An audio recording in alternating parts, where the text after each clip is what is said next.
The following program is produced by Michael Ray Helms and Jen Hebben under the direction of executive producer Marty Grote and the board of All Ears Theater, with funding provided by the Irving S. Gilmore Foundation and an anonymous donor.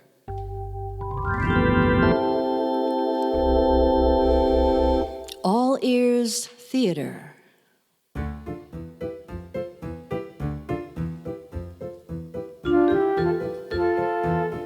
America has become a country of lawyers, with everyone suing everyone else at the drop of a hat. Did you ever stop to think what might happen to a beloved character like Santa Claus if he got caught up in the hyper-litigious climate that is America today? Well, gentle listener, you are about to find out in Santa Suit. Featured in tonight's cast are Ron Centers, Glynis Fenn, Tim Hill, Ishmael Klein, Richard Philpot, and Michael Waldschlager II.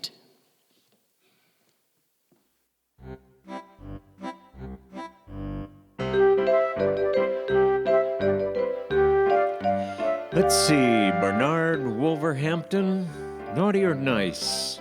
I think he was... Go away! Santa? Prankan? Fizzbin? Oh, you darned elves, leave me alone. Can't you see I'm busy? But Santa, you said that you wanted to see the specs on the new sled the minute they were ready. I know what I said, but can't you two use a little common sense? 2 days before Christmas Eve, and you want me to drop everything and go over sled specs? Come back on the 26th, and then we'll talk. Oh, okay, Santa. We'll go back to the workshop and help the other elves. Oh, hold on a minute. Prankan, you go back to the workshop and see if you can light a fire under the rest of those boys. They're way behind schedule. Fizzbin, I want you to go out to the stables and check on Prancer. I hear he's been hitting the sauce again, and I'm going to need him to be straight if we're going to make all the deliveries on Christmas Eve. You got it, boss. All right, now get out of here, the both of you, and let me get back to work. Okay, Santa. Yeah, now maybe I can get something done. Let's see, where was I now? Oh, jumping anaconda. Stella! Stella, there's someone at the door. So answer it. Better half my Aunt Fanny. I'm never going to get this list finished. Yeah? Sanford Claus, Yeah? What do you want? got an early Christmas present for you. Here. What's this? It's a subpoena. You've just been served, fat boy. Bye. Subpoena? Subpoena? Why would someone want to give me a subpoena? Stella! Stella! What is it, Sam? I'm never going to get all that gingerbread baked if you keep interrupting me all the time. Stella, some guy just came to the door and gave me a subpoena. What are you talking about? Let me see that. Here. North Pole Municipal Court. Plaintiff Timmy Smith. Defendant Sanford Claus. Charges breach of contract and mental distress? Breach of contract? I don't understand. And I don't know any Timmy Smith. Oh, shut up. I'm trying to read. It says here that this kid asked you for a toy truck for Christmas last year, and you brought him underwear instead. He's suing you. Over underwear? That's crazy. Well, crazy or not, you have to surrender yourself to the court at 9:30 tomorrow morning to be arraigned. Tomorrow? I can't go tomorrow. I've got deliveries. Well, if you don't, it says here that you will be held in contempt of court, and they will throw your ample behind in jail. Oh, Stella, what am I going to do? I'm going to make a few calls and see if we can get you a cheap lawyer on short notice. And come 9:30 tomorrow morning, you are going to be in that courtroom.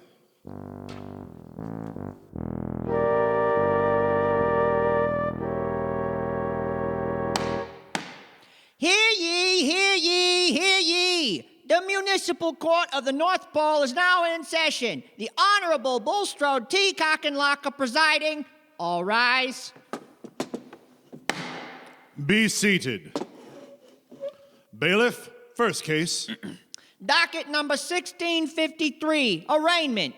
Plaintiff Timmy Smith versus Santa Claus, a.k.a. Sanford Claus, a.k.a. Christopher Kringle, a.k.a. Père Noel, a.k.a. Nicholas Santos, a.k.a. Santa Claus, a.k.a. Father Christmas. These are all the same guy. Is the defendant present? Here, Your Honor. Is the defendant represented by counsel? Yes, Your Honor. Darrence Claro, attorney at law. Your Honor, I'd like to explain the charges that have been brought... Mr. Claus, you are out of order. This is only an arraignment to determine if there is sufficient evidence to proceed to trial. Sit down. Yes, sir. Bailiff, read the charges. Your Honor, the plaintiff, Timmy Smith, alleges that on December 22 of last year, when visiting the store Santa at Schlepinger's department store, he was promised a toy truck for Christmas. When Christmas Day arrived, there was no toy truck under his pathetic little tree, but rather 2 pair of cheap underwear with faulty stitching yet. The plaintiff is suing the defendant for breach of contract and mental distress in the sum of $38 million in damages. The $38 million? I can't afford that. I'll be ruined. Mr. Claus, one more outburst from you, and I will hold you in contempt of court. I'm sorry, Your Honor. Is the plaintiff present? Yes, Your Honor. And you are? Attorney for the plaintiff, Your Honor, Eustace Rothschild Vanderbilt II. I normally don't take on cases of this sort, but when I heard the heart-rending story of this tiny little waif, I volunteered my services pro bono. Will you look at the beak on that guy? Hush! That's the famous Vanderbilt nose. Will the plaintiff please approach the bench? Now, you're Timmy Smith. Yes, Your Honor. Now, Timmy, do you know the difference between telling the truth and telling a fib? Oh, yes, Your Honor. Telling a fib is a bad thing. That's right. Now, son, I want you to tell me your story. Why are you here today?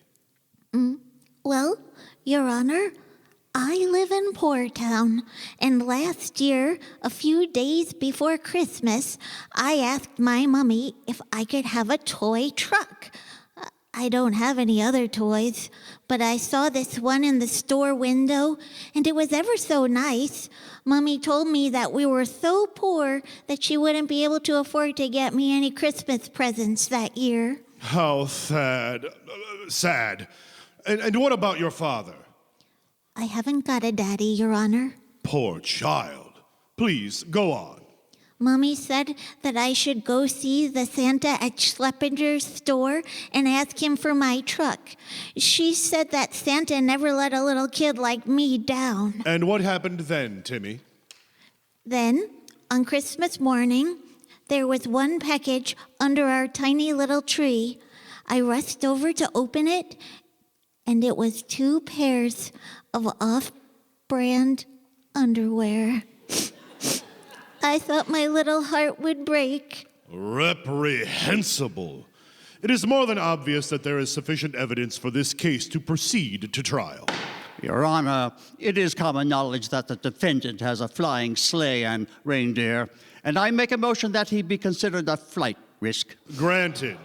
Granted. Because of the potential for flight, this court orders the defendant to be held in the Holly Jolly Jail pending the trial. Trial date is to be December 26th at 10 a.m. Court is adjourned.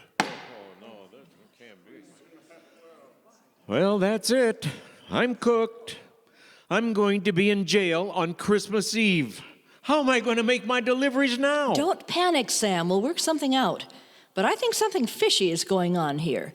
Did you see the fingernails on that kid? I would swear it looks like he had a manicure. Now, how does a kid from Poor Town afford a manicure? I would swear he had a nose job, too. And what about that lawyer? No way an expensive ambulance chaser like that is going to work for free. Manicures. I'm about to lose my business and go up the river, and she talks about manicures. Stella, what am I going to do? You're going to go to your cell. I'm going back to the workshop and try to figure out a way to get you out of this mess.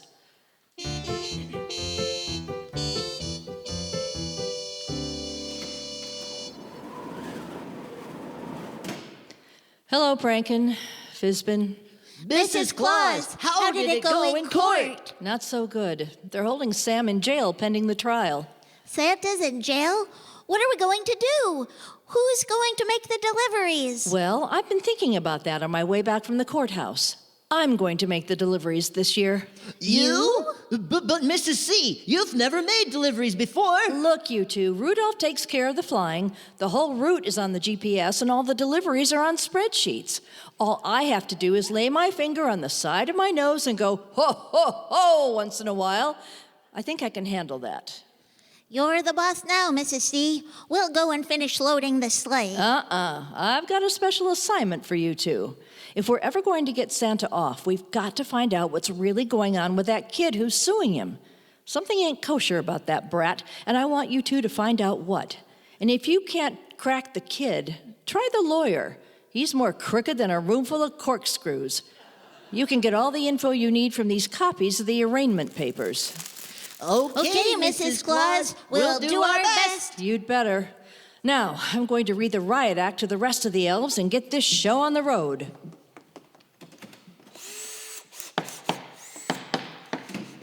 Well, we'd better get going. Let's see. The kid, Timmy Smith, lives at 124 Derelict Avenue in Port Town, USA. How can we find the soonest flight? Soonest flight? What do you mean, soonest flight? We're elves. We'll just use magic.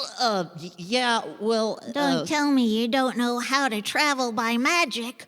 What level elf are you, anyway? I just never learned. I do know how to wrinkle my nose and wiggle my ears. Big deal. Well, hold my hand, and I'll get us there with magic. What was the address of that kid again? 124 Derelict Avenue, Port Town. Okay, here we go.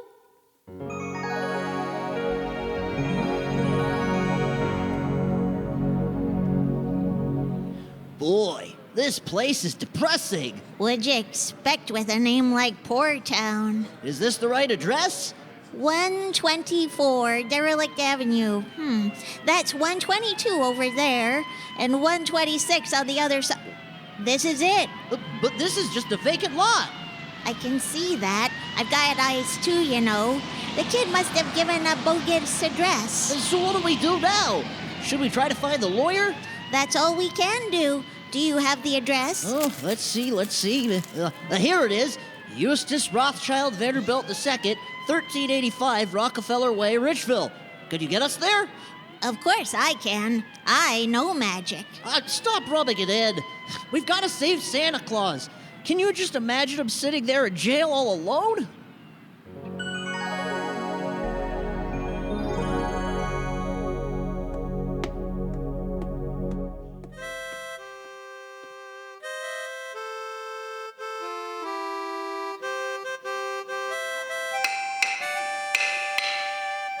Knock it off! 41144. Oh, great. Can't even play my tunes. How am I supposed to pass the time, you lousy bull? I don't care how you pass the time, as long as you do it quietly. Understand? Yeah. By the way, you got a visitor. Stella! Sam! You got 5 minutes. Oh, Stella, it's so good to see you. How are things on the outside? You've only been in jail for a day, Sam. Don't make yourself out to be Jimmy Cagney. Yes, dear. So how are things going? As well as can be expected. The elves are all busy loading the sleigh as we speak. So who did you get to take over the route? I'm going to make the deliveries. What? You? No, not the way you drive. Besides, you don't even look like Santa Claus. Relax, Sam. I'll be fine. I'll pad myself, put on a fake beard, and no one will be any the wiser. But no. Really? You? Oh, quit your sputtering. It's a done deal, so you might as well shut up and like it. I'll shut up, but I won't like it. Anything new with my case? What does the lawyer say? Oh, that lawyer is worthless. He couldn't get Tiny Tim off with a jury full of nuns. That's why I'm taking my own steps to find out what the real deal is behind that kid who's suing you. So what are you doing? I've got Prankan and Fizzbin doing some snooping to see what they can find out about Mr. Timmy Smith. Oh, those two morons? Oh, I'm as good as dead. Those two couldn't track down a roast duck at 10 paces. You had better hope that they have more on the ball than you think. Because if they don't find out something that helps you, you're going to be taking a long vacation, courtesy of the state. Well, when you put it like that, I can see your point. I wonder how they're making out.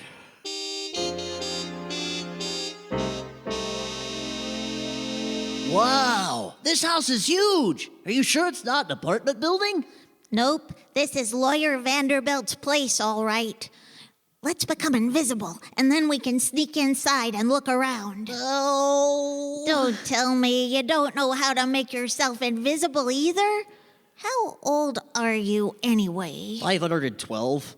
512, and you still don't know basic magic. My parents were progressive. They didn't believe in a traditional education. Well, this is a fine time to let me know. Oh, come on. Let's look through the windows and see if we can find the lawyer. Okay, but keep holding my hand so you'll be invisible too. Right.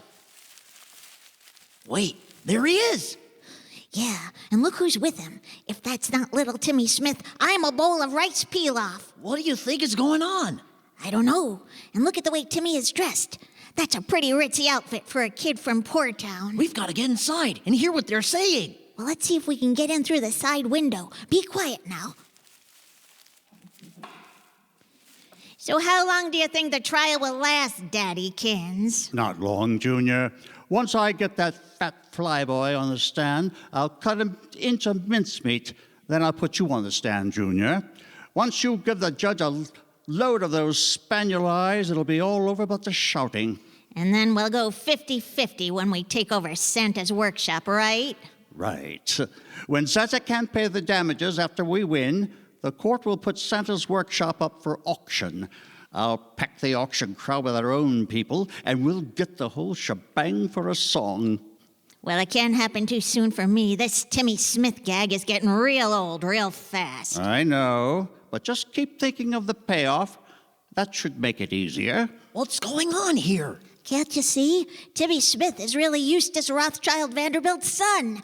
And they cooked up this whole scheme to take over Santa's operation. We've got to stop them. Come on, let's go tell the judge what they're really doing. Hold on, numbnut. We've got to have evidence to show to the judge. He's not going to believe all this just on our say-so. But what can we get that we can use as evidence? I wonder what those papers are that Vanderbilt is holding. Maybe that's something we can use. Let's get a little closer. Daddykins, don't you think it's risky waving around that list of the actors we hired to be witnesses? Wouldn't it be better to put them back in the safe with the other papers? I'll put it back as soon as I'm done with it. I've got an idea. Grab some paper from that table over there. Be careful. Don't let them see you. Here, what are you going to do with it? Watch. I'm going to make a little fold like this. Uh-huh. And this. Okay. See? And then it's just about the same size and shape as the papers he's holding. Okay. Now you sneak over to the light switch. When you kill the lights, I'll grab the papers from Vanderbilt and slip him the ones I just folded. Oh, got it. Now you go to the switch, don't let him see you, and give me the count of 3 to get into position before you turn out the lights. You ready? Go. 1, 2, 3. Daddykins, why'd you turn out the lights? I was going to ask you the same thing. Where's that light switch? Oh! I found the table. I'll get the lights. So what was that all about? Something's funny going on here. I'm going to put these papers back in the safe before anything else happens. Good idea. I wish I'd thought of that. We need to think about getting back to the North Pole for the trial anyway. I've got to change back into my rags. I'll text the helipad to be ready. And by this time next week, we'll be in complete control of Santa's workshop. Oh boy, just think of the prices we can charge. Quit drooling, Junior. Let's get going.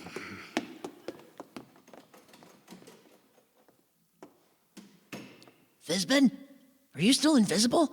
Where are you? I'm right here. Did you get the papers? Yep, and I found some more in the safe. Now all we have to do is show these to the judge. Let's go. Don't I have to hold your hand? Oh, yeah, I forgot. You don't know how to travel by magic.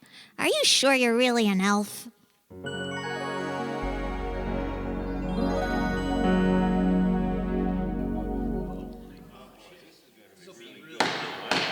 Order. Now then, Mrs. Smith, please tell the court your story in your own words. Well, Your Honor, it was just a few days before Christmas last year.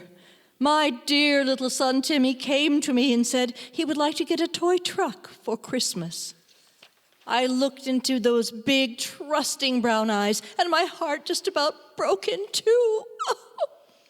It was hard, but I had to tell him that I could only barely afford our little hovel in Poor Town, and that I wouldn't be able to get him anything for Christmas.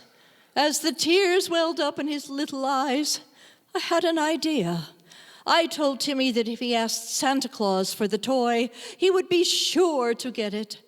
A smile wreathed his angelic little face, and he asked where he could find Santa. Of course, I told him that Santa lives at the North Pole, but one of his representatives would be at Schleppenger's department store. Ah, yes. And then what happened? I dressed Timmy and myself in our best rags, and we went down to Schleppenger's. After waiting ever so long in the line, Timmy finally got to sit on Santa's lap and tell him his dream. Oh, if only we had known it would turn into such a tragedy. There, Mrs. Smith. That's all, Your Honor. Does the defense wish to cross-examine? No questions, Your Honor. You may step down, Mrs. Smith, and please take my handkerchief. Thank you, Your Honor. Keep it. Oh, man. The prosecution calls Myron Mellish to the stand. Myron Mellish. Mr. Mellish, please state your name and occupation for the court. Myron Atherton Mellish. I am an actor. And what was your employment during the holiday season of last year? For the holiday season last year, I was employed by Schleppenger's department store, portraying the role of Santa Claus. And do you recall meeting the defendant, Timmy Smith, in your professional capacity? Yes, sir, indeed I do. Please describe the encounter. As I recall, it was a few days before Christmas, and the store was extremely busy. The line was quite long, and this little boy and his mother, dressed in the cleanest of rags, came up to me. The child was painfully thin, but with the most trusting look in his big brown eyes. He sat up on my lap and told me that his mommy couldn't afford to buy a present for him this Christmas and continue eating at the same time. Oh, my heart went out to the poor little waif. Tragic. Please compose yourself and continue. I told him that Santa Claus would bring him his toy on Christmas morning without fail. Order. Order. Thank you, Mr. Mellish. That will be all. Does the defense wish to cross-examine? Thank you. Mr. Mellish, did little Timmy know that you weren't the real Santa Claus? Oh, yes, sir. But it is common knowledge that Santa uses representatives such as myself as surrogates. That will be all, Mr. Mellish. You may step down. The prosecution calls Sanford Claus to the stand. Sanford Claus. Mr. Claus, would you state your profession? My profession? I'm Santa Claus. I bring toys to good girls and boys on Christmas Eve. And how do you know what toys all these children would like for Christmas? The children tell me. I see. So they all troop up here to the North Pole and tell you individually what they want. Millions of children. That's quite a pilgrimage. Well, no, they don't come here. Some of the kids write letters or send emails, but most of them just tell the store Santa what they want. So the children tell the store Santa, and the store Santa then makes out a list and sends it to you here. No, not really. Once the kids tell the store Santa, the item appears on the list here at our workshop. It's been that way for centuries. I think it's magic. So there's no middleman.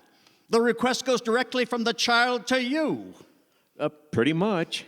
So if little Timmy Smith told the Santa at Schleppinger's that he wanted a toy truck for Christmas, why did you give him underwear? I don't know. I pulled all our delivery records from last Christmas, and I couldn't find anything about a delivery to Timmy Smith. He's just not in any of our files. So, because you maintain such a slipshod system of record keeping, that poor boy suffers an irreversible trauma on Christmas morning. But you said... Your Honor, I submit that this person on the stand is not competent to manage such a large enterprise as Christmas and should not be allowed to continue. Oh, but Your Honor... Order. Does the defense wish to cross-examine?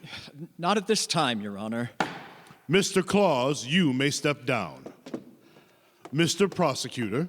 Your Honor, the prosecution now calls little Timmy Smith to the stand. Order! Now, Timmy, before last Christmas, did you try to be a good little boy? Oh, yes, sir. I always try to be good all the year long. Of course you do. Now, would you tell the court what happened after you saw Santa at the department store? Mommy and I walked 14 miles in the snow back to our little hovel. And I just knew in my heart of hearts that Santa would bring me my toy truck for Christmas. I could hardly wait until Christmas morning. When the day finally came, I rushed downstairs, and there was one box under our tiny, mangy little Christmas tree. And how was that box addressed, Timmy? It was addressed to Timmy Smith from Santa Claus. The prosecution submits the package labeled in question as Evidence Exhibit A. Please continue. I opened the present as fast as my thin, emaciated little fingers could rip through the paper. And when it was finally open, I saw underwear. Underwear! Promised a toy truck, Your Honor, and given underwear. Yes, cheap Egyptian underwear. Fruit of the tomb. Yes, go on. I cried so hard, I thought my little eyes would pop out. Mommy came in to see what was the matter, and after I stopped crying, she told me that I shouldn't let Santa get away with it. And that's when we called you. I understand. Poor lad, poor lad. Your Honor, it is beyond my humble abilities to add anything to what has just been said so eloquently by the plaintiff. The prosecution rests. I agree, Mr. Prosecutor. Does the defense wish to cross-examine? No questions, Your Honor. Very well. We will take a 5-minute recess before defense presents its case. Well, Darrence, how does it look? Not good, Santa. Did you see the eyes on that kid? The only thing that could be worse is if a bushel of puppies testified against you. Have you seen Stella? She said she would be back in time for the trial. I haven't seen her. Wait, isn't that her coming now? Sam, how's the trial going? Stella, where have you been? I came as soon as I could. The deliveries took a little longer than I thought. Longer? Why? We had a little problem. Don't worry about it now. We'll deal with it after the trial. Oh, great. Something to look forward to. So how's the trial been going? How do things look? That's cheerful Charlie here. It doesn't look good, Stella. That little rugrat has the judge wrapped around his little finger. What about Prankan and Fizzbin? What about him? Well, they were going to investigate that kid and his lawyer and try to find some evidence to get you off. Well, we haven't seen either of them. I don't understand. They can travel by magic. They should have been back long ago. Hear ye, hear ye, hear ye. The municipal court of the North Pole is back in session. All rise. Oh, yeah. Be seated. Attorney for the defense, are you prepared to present your case? Your Honor, in view of the preceding testimony, the defense has no alternative but to throw itself upon the mercy of the... Your Honor, the defense has new evidence to present. And who are you two? We're Fizzbin and Prankan, two of Santa's elves. Oh, this is highly irregular. But, Your Honor, we have new evidence that will prove Santa's innocence. Well, all right. Approach the bench. Your Honor, this piece of paper was obtained from the plaintiff's attorney. It is a list written in the plaintiff's own hand of the actors that were hired as witnesses by the plaintiff for the sole purpose of discrediting Santa Claus at this trial. And that's not all, Your Honor. We also found out that little Timmy Smith is, in reality, Lawyer Vanderbilt's own son. Oh my God! Order! Order, or I will have this courtroom cleared. But why go to all this trouble to discredit Santa? It was all part of their scheme to take over Santa's workshop. Once they were in control, they could charge whatever they wanted for all the Christmas toys. Despicable. Order! This is monstrous. Mr. Vanderbilt, how do you respond to these accusations? Well, they're just a bogus tissue of lies, Your Honor. And another thing, Your Honor, as this other paper shows, little Timmy Smith, or Eustace Rothschild Vanderbilt III, as he is really known, recently had his nose job to Bob his Beezer. A nose job? Why? He got his schnoz trimmed so that he would no longer have the distinctive Vanderbilt nose. That way, he wouldn't be recognized as Lawyer Vanderbilt's son when they perpetrated this hoax. Well, Mr. Vanderbilt? You bonehead! I told you to keep those papers in the safe! Well, this completely changes things. Case dismissed. And bailiff, please detain Mr. Vanderbilt and his son pending their arraignment for fraud. Hooray!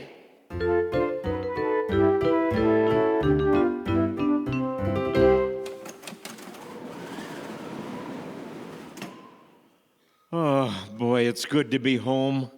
That was a little too close for comfort. Put your feet up, Sam, and relax. We're glad you're off the hook, Santa. That reminds me, what took you two so long to get back? Tell her, Prankan. Well, there's this really good coffee shop in Richville. After we got the evidence, we stopped in for a mochaccino latte. It was so good. We had another, and then another, and before we knew it, we had 8. That's when we rushed back to the courtroom. Oh, thanks for squeezing me into your busy schedule. Now, Sam, they made it in time. All's well that ends well, you know. I suppose so. Now I could rest up for next Christmas. That's something I wanted to talk to you about, Sam. I had a real good time doing the deliveries, and I think I'd like to do it again next year. What? You make the deliveries? And what am I supposed to do? You can still manage the workshop, and you know, baking gingerbread is a lot more fun than it looks. It would have to be. I don't know about this, Stella. Oh, take it easy, Sam. Remember your blood pressure. Maybe we can trade off, and I can deliver every other year. Anyway, we've got all year to talk it over. You know, I don't think I'm going to like this. I don't think I'm going to like this at all.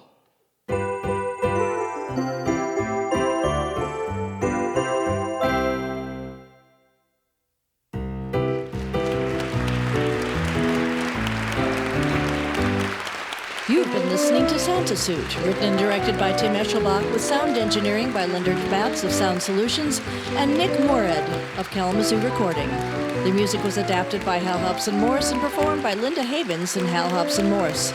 Sound effects were performed by Gary Brown and Martin Birch.